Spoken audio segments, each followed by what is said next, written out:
All right, I think we are going to get started here. So I want to welcome everyone to the Legends of Sierra Online. Thank you so much.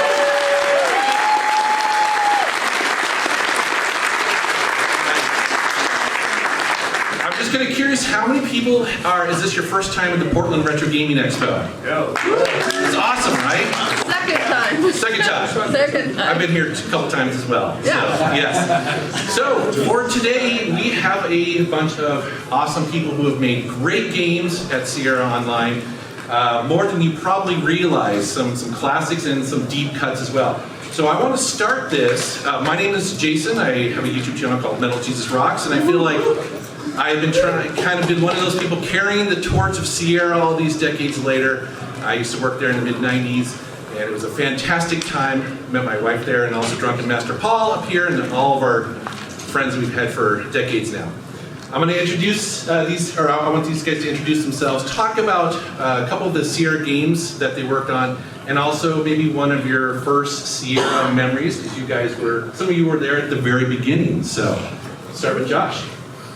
My name is Josh Mandel, and I worked on altogether about 24 games at Sierra, including Larry 1 VGA, and Larry Utilities, and Larry 5, and Larry 6, and Freddy Farkas, and Dagger Van McGraw, and Jones in the Fast Lane, and PQ1, and...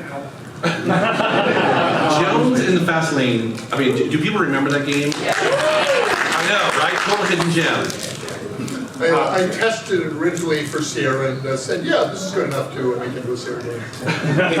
So a third party brought it to us. Oh, really? As far as I know, that was the only game that Sierra ever published that was submitted by someone else. And it was already in a finished form, but we couldn't release that. I like the original personally, but... Yeah, it was really cute. And my first memory of Sierra is actually waiting for SpaceQuest 3 to come out.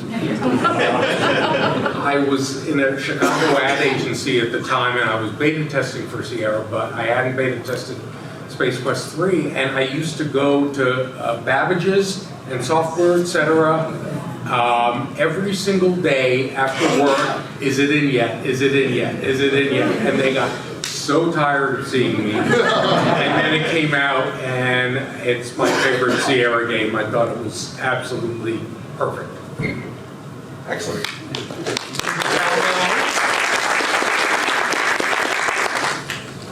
My name is Al Lowe, and I was Sierra employee number 20.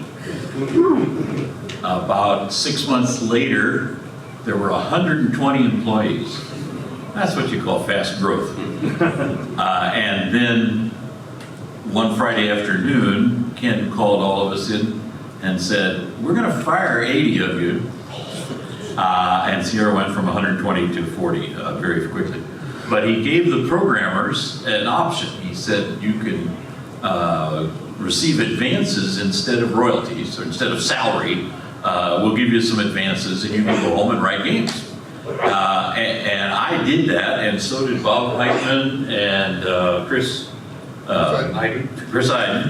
And the other 20 employees went home and smoked dope or cut the wood, or I don't know, watched soap operas. But 3 of us came back with games, and that was kind of my start. So I started right before the first Black Friday, and then lasted for 16 years. I got fired along with everybody else that day, but I was, from the next 15 years, an outside contractor with a strange relationship. Like, I had employees for Sierra working under me, and I was responsible for them, and yet I didn't work there. I was an outsider. So that, and I did those games that he mentioned. And the lack of utility.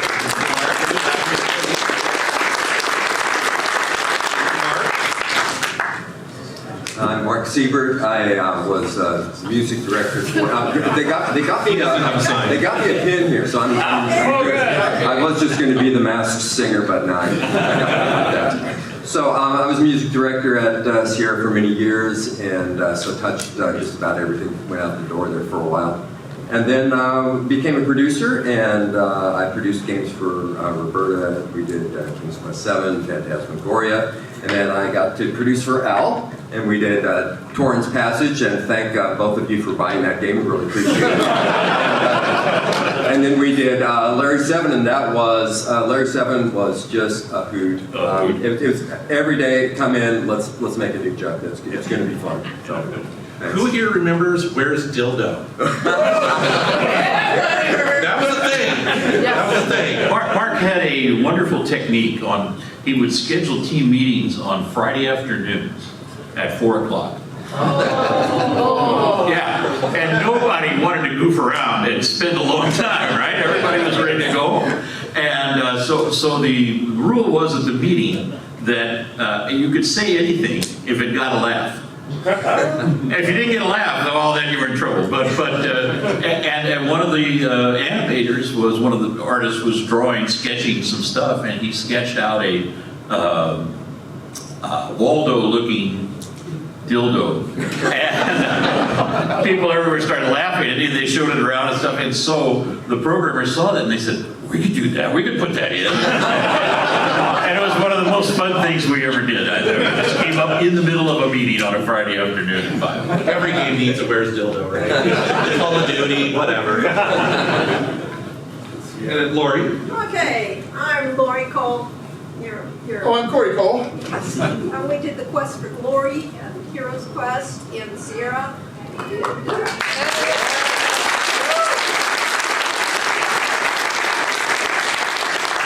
We did Castle of Dr. Brain. That's great.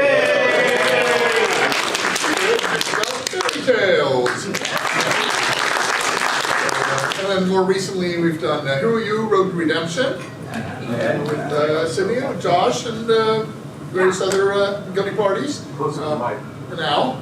Closer to the mic. Oh, closer to the mic, sorry. Okay, so more recently we've did Who Are You? Road to Redemption, which is a 70% role-playing, 30% adventure, whereas Quest for Glory was 30% role-playing, 70% adventure. And then we're doing a series called Summer Days now that are interactive narrative adventures, so interactive novels.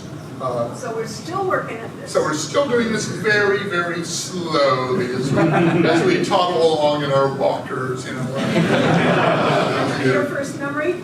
My first memory, well, actually, I think one of the first people I met was Stuart Goldstein, was that his name? Yeah. And Mark Seibert in the music room, and Stuart was the genius engineer behind the music systems at Sierra. Of course, Al preceded him, but never mind that. Yeah, my first job at Sierra was converting all of the games to the Atari ST. So I was a low-level systems programmer, and then eventually, after about a year of that, they let me make a game. Yeah, and as opposed to me, who was a school teacher coming in with no prior experience for gaming, and I don't program. And yet I came in and I proposed a game, and what do you know? They let me do Heroes Quest, and I didn't just propose a game, I proposed a series. And I think it was the idea that actually, that, you know, I knew what I was doing when I was writing stories that they let me do it. But my first memory of Sierra was Corey coming back saying, oh, I've got a computer, they're going to hire me as a computer programmer, and they're going to pay me this much salary. And I said, God, to be kidding, we can't live on that much salary. She was in tears, and I went back and said, you know, sorry, we can't do that, and they immediately upped the offer, but not by very much, so. Somehow we stayed along. It was, that's my first memory. Underpaid, overworked. Okay. my 1/3 pay cut from my previous job just coming in. My first memory of Sierra was I had written 2 games, an adventure game and a kind of an arcade game that were educational products for children, and we did it at home. Myself, we copied this on my neighbor's pool table, and we got a little folder, and we found the Bradley plastic bag company that sent us little Ziploc baggies that would hold the stuff, and we made our own punched holes in the Ziploc bag, and we were Ziploc bag programmers. And we went to the last Apple Fest, which was in 1982 in Brooks Hall in San Francisco, and set up our little 10 by 10 booth in this corner where it didn't cost a lot of money, although it was a month's salary, now that I think about it, for a couple of school teachers. Anyway, we set up our little booth, and down the aisle came walking Ken and Roberta. And Ken, as always, was leading and Roberta was trailing. And he got up to our table and he said, "Hey, Berta, look at this. These games look just like your games." And that, to me, was the highest praise I had ever received, because they were the state of the art at that time. And so that's my first memory. And from that day on, he told me to come by the booth tomorrow morning, and I'll give you all the products we have. You can have any game you want, or all of them. And wow, that's great. So the next morning, before the show opened, I went over to the Sierra booth and said, "Is Ken here?" And they said, "No, his house burned down last night." Yeah, his son found his Playboys, and instead of reading them with a flashlight, he got a candle under the covers, and yeah. So don't tell anybody that story, okay?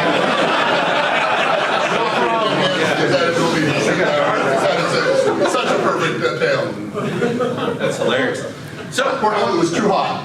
I want to open this up to your questions. So, this is the first time that these guys have been to this expo. So, I want to throw the microphone. Mr. Drunken Master Paul's right here with the roaming microphone if you have some questions for the panel. It's always dangerous when they give me a microphone, so I'm going to try to be good. Yeah, So just raise your hand if you have a question. I'm just kind of work my way around the room, front to back. This gentleman has his hand up first. What do you got?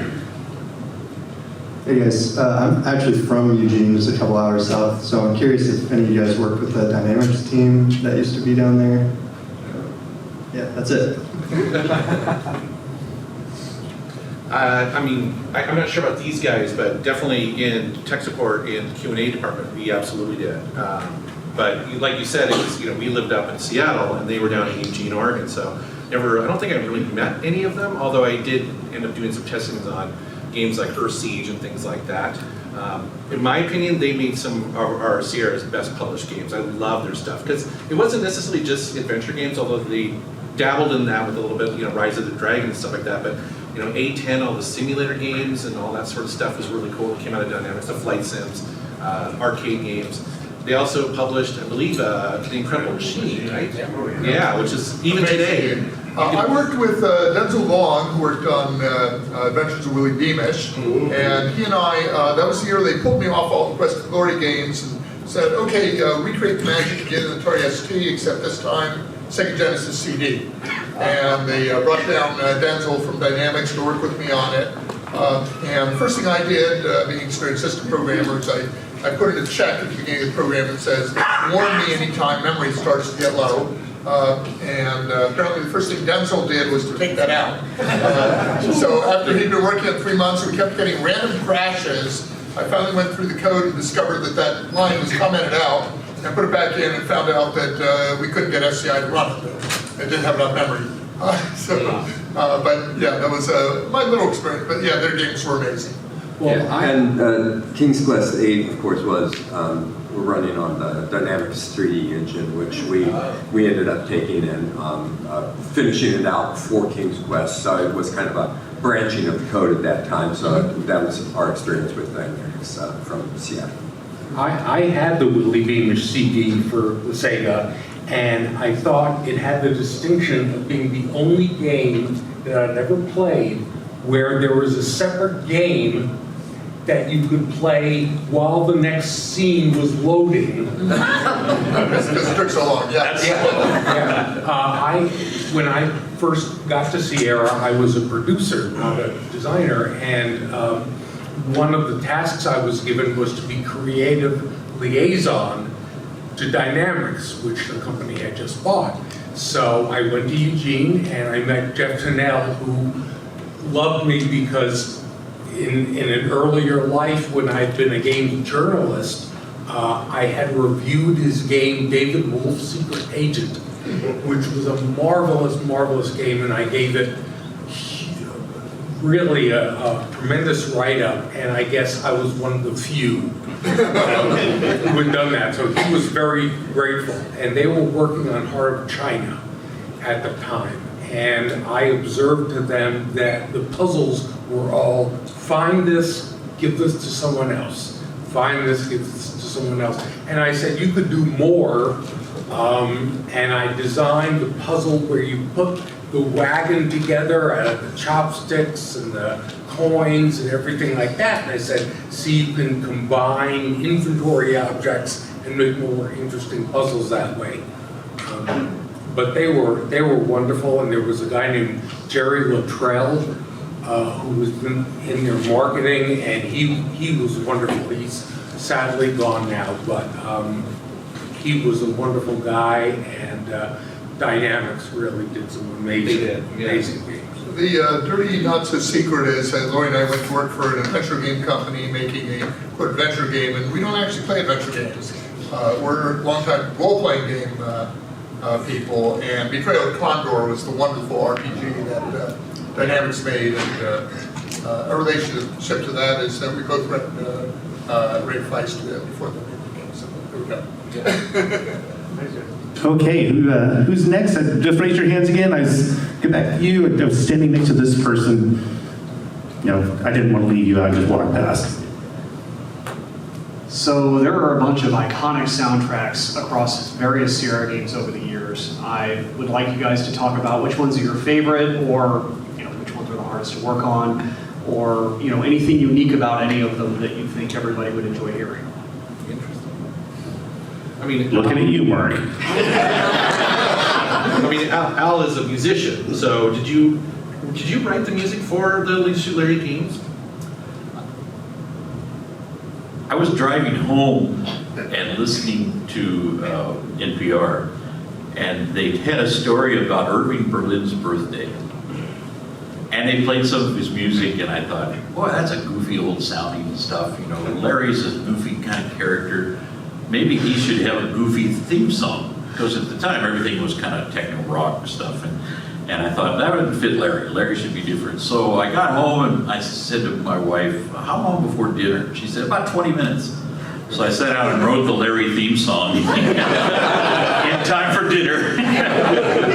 Not ever thinking that anyone would ever hear it a year later, because at that time, the game cycles were pretty short. You didn't, and music was so minuscule in games in the mid '80s that I think Larry had maybe 5 songs, 6 songs in it, something. I mean, it wasn't much, and they were all brief little snippets and stuff. So that was, I guess, my claim to fame is that I wrote a song in 20 minutes that people are playing and still singing 30, 40 years, 35 years later. Yeah, so that was it. So Mark, did you do the Heroes Quest theme song in 20 minutes? Well, no, I have an interesting story about that. I was in Belize maybe 6-8 years ago, just on a little missions trip, and we were helping a school rebuild some of their buildings and stuff, and we were introducing ourselves, and I said to the person running the project, I said, hi, I'm Mark Seibert, and they said, I know a Mark Seibert that used to write video game music, and I said, no, you're kidding. And they said, no, I'm serious. I said, well, yeah, that's me. They said, no, that's not you. And I said, yeah, and they said, well, what'd you work on? I said, well, I worked on Quest for Glory was one of the games, and the person starts singing the Quest for Glory theme to me, and just like, that just made my day, and maybe my life, it was a wonderful thing, so yes, that was awesome. Yeah, we got a hotshot musician, Chris Brayman, from Hollywood to do the Quest for Glory 5, but it's amazing. Quest for Glory 5? Chris Brayman didn't work on 5. I don't say Chris Yes, Brayman. you did. You did. I meant... Fight. Senior moment. Anyway, we got this hotshot Hollywood musician whose name will eventually come back to me, who did Quest for Glory 5 music. Chance Thomas. Anyway, Chance was amazing. But he did all the themes and so on for Quest for Glory 5. And listeners have said that's really nice, but our audience wants to hear Mark's original theme. Yes. And he eventually came back and incorporated that into the theme song for Quest for Glory 5 and began ahead after that. It really needed Because that was iconic. It was an amazing tune. Yes, Quest for Glory 5 was done after we had been fired from Sierra, and Sierra had broken up and had gone up north, but we had one little division left in Oakhurst, where the original group was, and they had no big project coming up, franchises, except they could get Quest for Glory. So they brought me back in originally, because Corey was working elsewhere. And so I worked on it, and they wanted an adventure role-playing game, and I started incorporating it more and more into a Quest for Glory game. The Quest for Glory game I had wanted to make, because it was a series. I wanted to write the final game of the series and bring everything back together again. So of course it had to have Seibert's music to it, but then it took longer than they expected. And we weren't going to get it out the first year. So instead of just forget about this, they actually released a CD version of the music that Chance had been working with. And he didn't even have the 3 months of time to work on a game, the whole game. He had had all that time to work on it. And he put in so much effort and so much that we had a meeting in Sierra and everybody got to come to it. And we got to listen to that soundtrack. And honestly, I was in tears, and half the people were in tears because it was so great. Now we were hearing music as it was meant to be, sound, full orchestra, and it was just an emotional experience. Chris Freeman did work on Quest for Glory 2. He did he did the harem dance scene. I think he also did Dagger Battle Rock. Okay. And I love the music. And he did Larry 5 VGA, didn't he? Oh, nice. And EcoQuest. There we go. Great guy. But he didn't do Quest for Glory 5.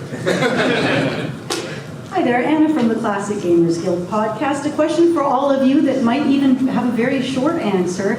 Since leaving Sierra, have any of you actually played an adventure game? And if so, what would be the most recent one you have played? Whose was it?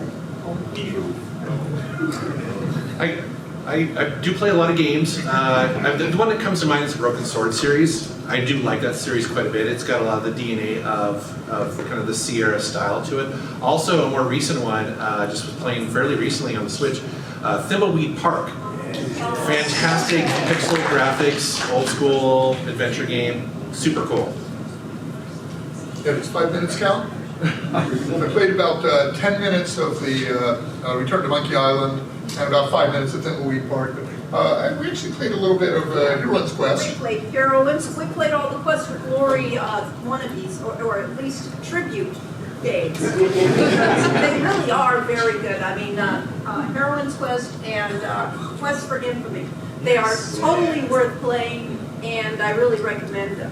So what's the one we played that I do put her in music?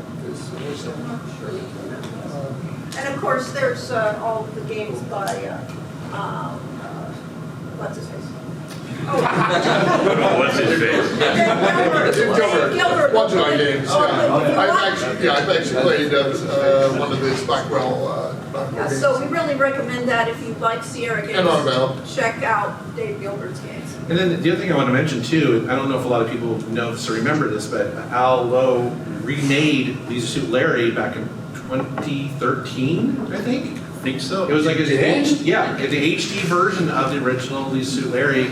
It came out, it got a little bit of fanfare, and it kind of just seemed to, people, I don't know, was it marketed, or how did that experience go? Because I remember it was cool.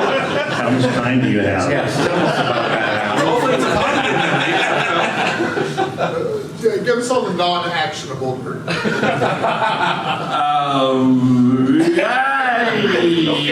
had a producer come to me and say, if I could get the rights to Larry away from whatever European conglomerate had bought them up, Codemasters, but because EA, when they, or no, EA didn't want it because the last Larry game that somebody in bumfuck Utah wrote it. was terrible, and they didn't want to market it, so they sold the rights off. But it's a long, ugly story. Anyway, all the Sierra rights went to one company, but except for Larry, and Larry got shuttled off because they didn't want to be associated with Larry. So this producer said, if I get the rights, would you do a game? And I said, only if Josh would do all the work. And he said, sure, I can talk him into that. So anyway, we did a remake, and we were one of the first Kickstarter games. We came along early on, and I was proud of us. We finished a product in a year, and actually got the game out, got all the awards out, got everything out, and then when we started selling copies, the producer said, you know, I'm not going to pay you guys because I like all the money. Wow. And yeah, so he stiffed the company that did all the animation programming. Threatened to sue me for not being ugly enough. What was it? I can't remember. You didn't want to do the next one. Oh, that's right. You want me to do a sequel? Yeah, that's right. Yeah. Anyway, he stiffed you too, right? Oh yeah. And all of us,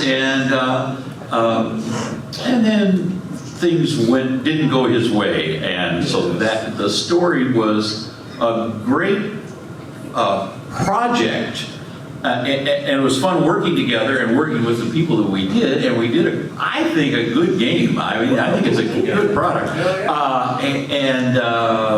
except then it just had this terrible taste in your mouth, you know, that when you were done, you didn't want to have anything to do with this guy, and that's what I've done ever since. So for the past 12 years, I've stayed away from the gaming industry. Other than I enjoy coming to these shows and having people go, God, you're old. We all are. I remember the time people were saying they don't want to buy a game about a sex pervert from a real sex pervert. And not me. He doesn't mean me. He's talking about Paul. So 2012 Watch was a it. great year of adventure games on Kickstarter, starting out with Broken Age, and then the Sierra people got in line, so we had leisuresuitlarry rebooted, and we eventually got in there with Hero U, and then James Jensen was in there. Yeah. In Space Venture. And Space I didn't realize that the original So Game of it's- Night was remade and HDified as well. Yeah, so Al and Josh were the only ones that got it done in a reasonable amount of time. We budgeted scheduled hours to be done in a year, and that took us 5.5 years. Next question. Okay, we're gonna do some, let's start way back here. Anybody in the cheap seats? All the way back to the cheap seats. Yeah, you sit back here so you don't get any attention focused on you, so. Bleachers. How many Quest for Glory games were you expecting to make during your time at 4. Sierra? Just 4. There were going to be 4. Originally. How many King's Quests? The Quest for Glory 3 was an anomaly. Our co-worker, Ellen Guan Beeman, said, oh, I know what Quest for Glory 3 is going to be. And she rattled off exactly what it was going to be. And we said, oh, yeah, that's it exactly. Right. And then we made, And so we made that game. so we made 5 games. So 4 turned into 5. And we talked about making some expansion packs to Quest for Glory 5, and that was right about the time that Sarah collapsed and Well, our division totally went away. so. Awesome, so I had one more up in here somewhere. Raise your hand. Okay, there you go.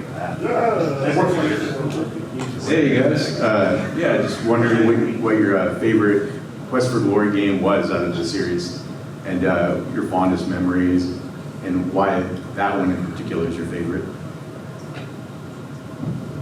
It's Quest for Glory Day. I'm currently wearing my 30 Years of Glory shirt, and this is the 30th anniversary of Quest for Glory 4, Shadows of Darkness, and that was the worst disaster of the series. was released as a completely unplayable game that crashed constantly. But we managed amazingly, told Sierra management, this is bad for Sierra, you can't leave it like this. And we actually talked it into remaking it a year later with amazing CD-ROM voices, amazing John Rhys Davis is the narrator, Gimli, and just unbelievable. And that became our favorite, and most fans' favorites. Yeah, we have a live stream every Sunday that we're around, so to speak, or every other Sunday. Not this Sunday. No, but we do. We're live playing Quest for Glory 4 right now, and we're doing Shadows of Darkness, and it really is probably our favorite of the whole series. That is twitch.tv/Transsolar Games. Everybody get that? Everybody gonna watch that now every weekend? Say yes. Yeah. There you go. It's 2 o'clock Pacific time. Nice. Just raise your hand, I'll creep up behind you. Paul's here. Hello. This is primarily a question for Mark, but if any of you can chime in, I'd love it. My favorite Sierra story is the guerrilla marketing that you did for King's Quest 6 with the credits music. I'm so curious what you think about that. Was that your idea? Did you feel embarrassed about it? I want to know what you think, because that's my favorite Sierra story. So we're talking about Girl in the Tower, which ended up being Girl in the Shower later. So my idea was we had been going to the movies and we've been seeing the top 40 song at the end of the movie. And so that was the extent of my idea. It was like, hey, at the end of King's Quest, let's do the movie top 40 song, and it'll be all about Girl in the Tower. It's kind of based on themes from King's Quest 5, and then I had Debbie, my wife, sing on it, and I had some of the guys that were in a band that I used to be in, and we had toured a lot of the United States in the early 80s. So I got to bring them into the studio, and it was like a really fun thing to do. And that was the extent of my idea. And when I brought it in and played it for the Ken and the rest of the staff, they were like, hey, well, let's get this on the radio. And I was going like, well, okay. I said, well, how about if we send it out to the radio stations and then start a campaign for people to call in? And I was going like, well, when I was in college, I worked at a radio station, and I don't think the program manager is going to like that. And I was quickly dismissed, and off they went. And so, but I will say that I still get some BMI royalties from that song regularly. So in a strange sort of way, I'm kind of like, okay, well, thanks.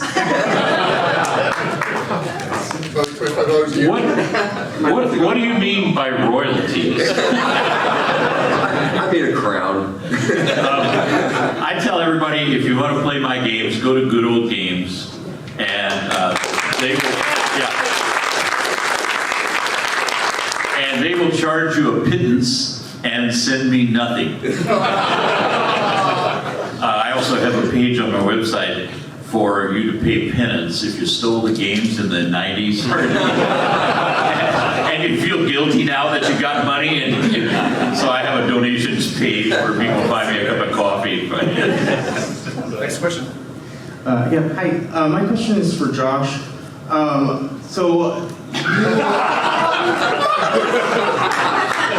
this time.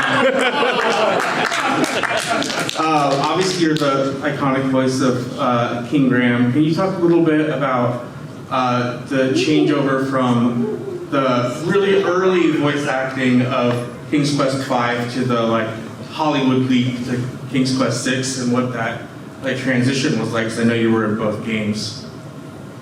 I don't know what you're talking about.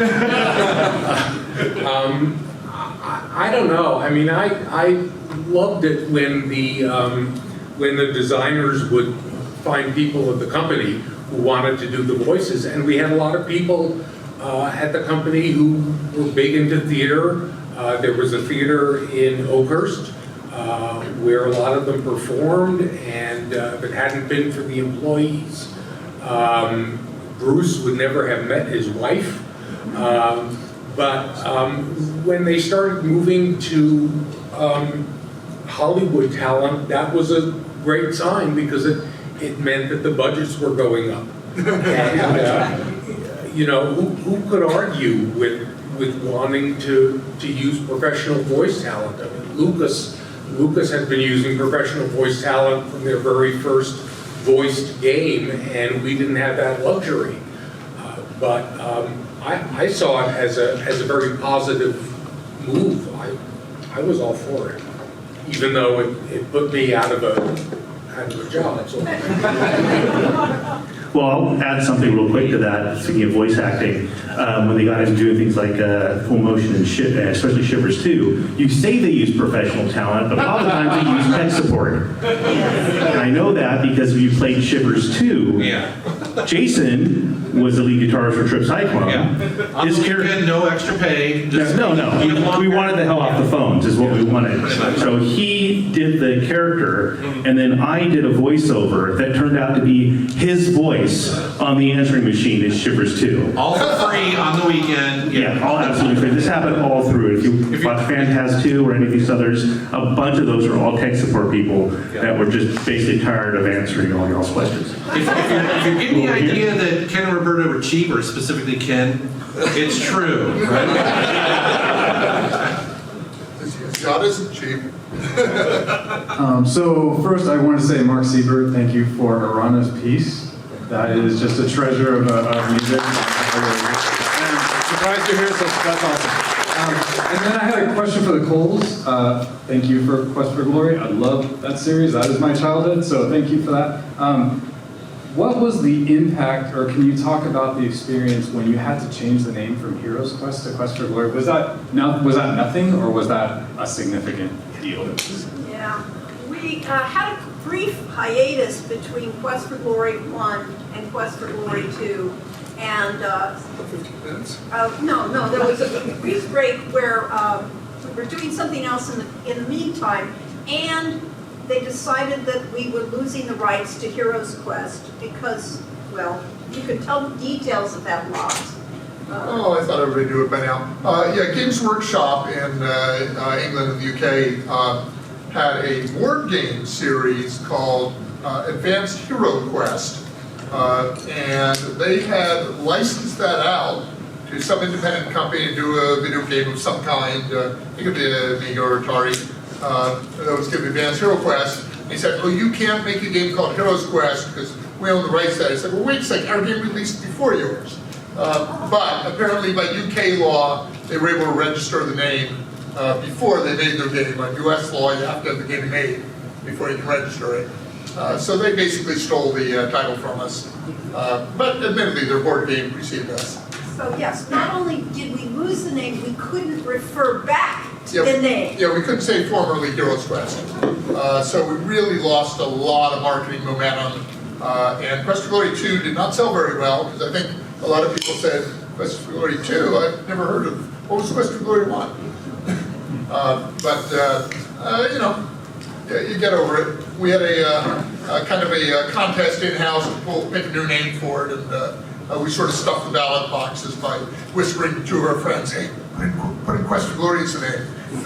We did like the name, but it just wasn't the iconic Heroes Quest name that we wanted, that fit in so well with all of the other Sierra games. But, win some, lose some, we lost.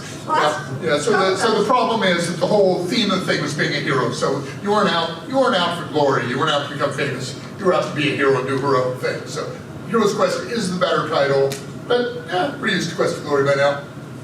So we have time for just a couple more questions? Yeah, maybe one or two more. Okay. So I'm going to get one back here. I'm going to work the other side this time, and then there. Okay, you gave me a really painful face. You can do this one. Thank you, I appreciate that. So in my youth, I played a lot of your games, and I just want to say thank you so much for changing my life at that time. It really introduced me into computers, and it led me into my career path that I have now. I wanted to be in computers because of the work that you did, so thank you. There were games that I played, like the Manhunter series, where Manhunter 2 just never, had some things at the end that led into Manhunter 3, and that game never happened. So I was just wondering, are there any games that you guys worked on that never made it, that you were a little bit disappointed it never made it, or you're forced to do it, and you're like, thank God it didn't come out. Anything like that? LeisureSuitlarry 4. Well, my dad wouldn't let me buy any of your games when I was younger, so now I get to enjoy them. Thank you. I like to tell people that if we had known when we were working on these games that people would still be playing and talking about them 3 decades on, we would have worked harder on them.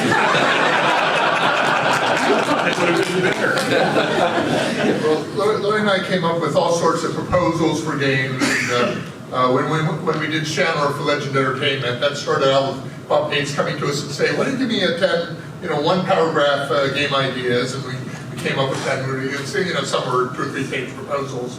And he said, "Oh yeah, those are really good. I guess you know how to propose a game, and here's the license. We're gonna have you do it instead." One of ours, I remember what we proposed to Sierra was this Weird West game that was going to be in the Old West with fantasy elements and so on. And somebody else ended up making a game in the West instead, comedy Western. Yeah, pretty hard. And get one more? Yep. And take the one up front.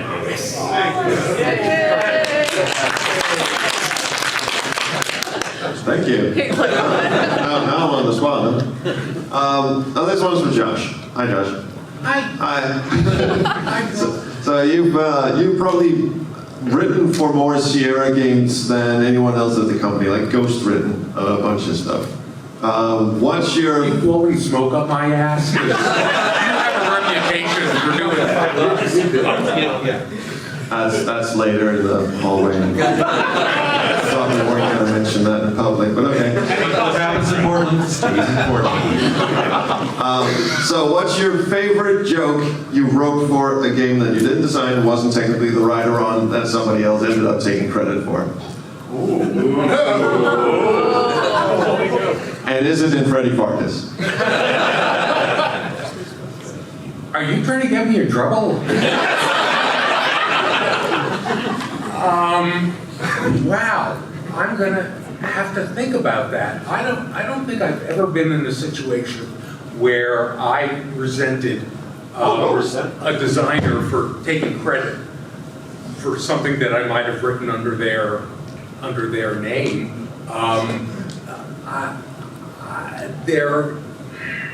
There are lines here and there that I love, but I guess my favorite is new. I watched One Short Eye's playthrough of Dagger Van Ra, and there was this little character named Tubby sitting by the sidewalk, and if you talk to him, he doesn't want to talk about anything. He says, "My parents tell me I'm not supposed to talk about blank." And at the very end of his dialogue, Laura Bowe says to him, your parents are very restrictive, aren't they? And he says, I asked my parents that, and they said no.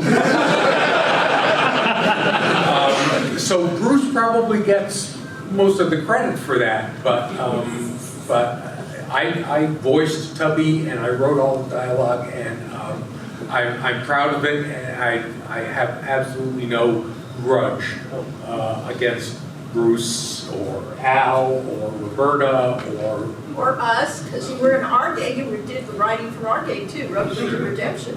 So. Right, Roper, yeah. I mean, it's just an honor to work on these games. I mean, I have absolutely not a single bitter bone in my body, unlike a lot of people who don't work for Sierra.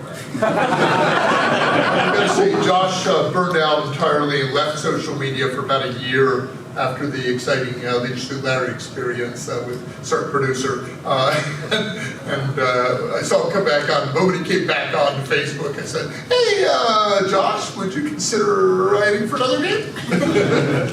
I remember when you played Larry Reloaded, and you said to me, "I'm just going to say one thing. You can have too much of a good thing." Well, actually, I'm going to expound on that a little bit, if you guys don't mind. I really like this question. Just kind of go down the panel.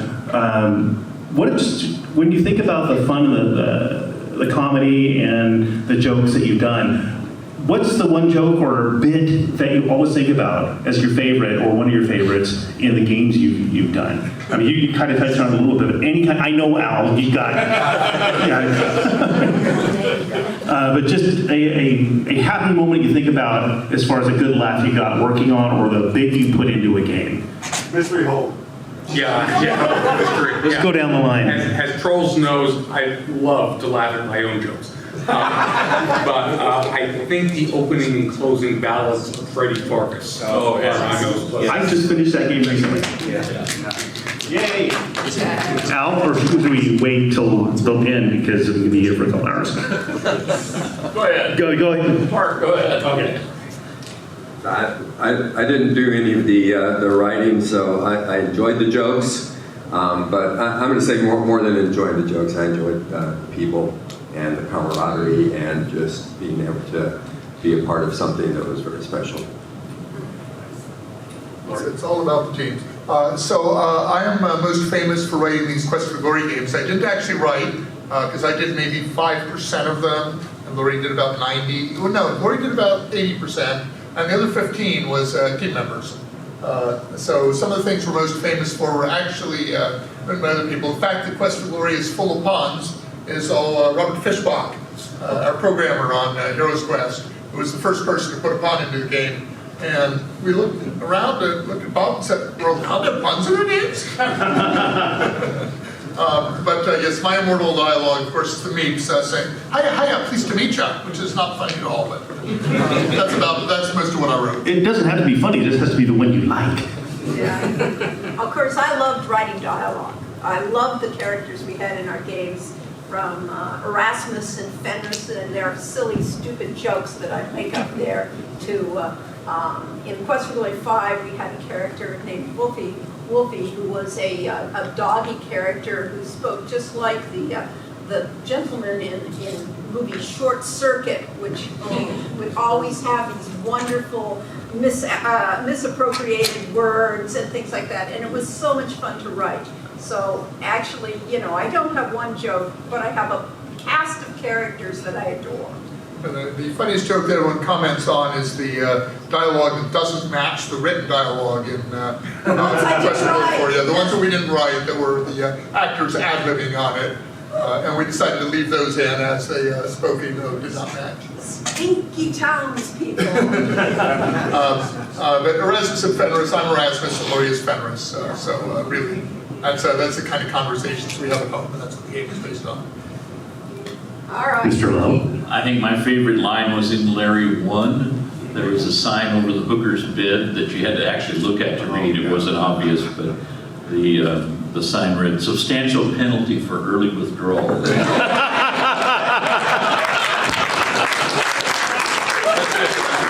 right, before we let you go here, I want to let you guys know, you guys are all big adventure game fans, and there is a free concert tomorrow night that's going to be playing a bunch of music right there, right? You're part of this?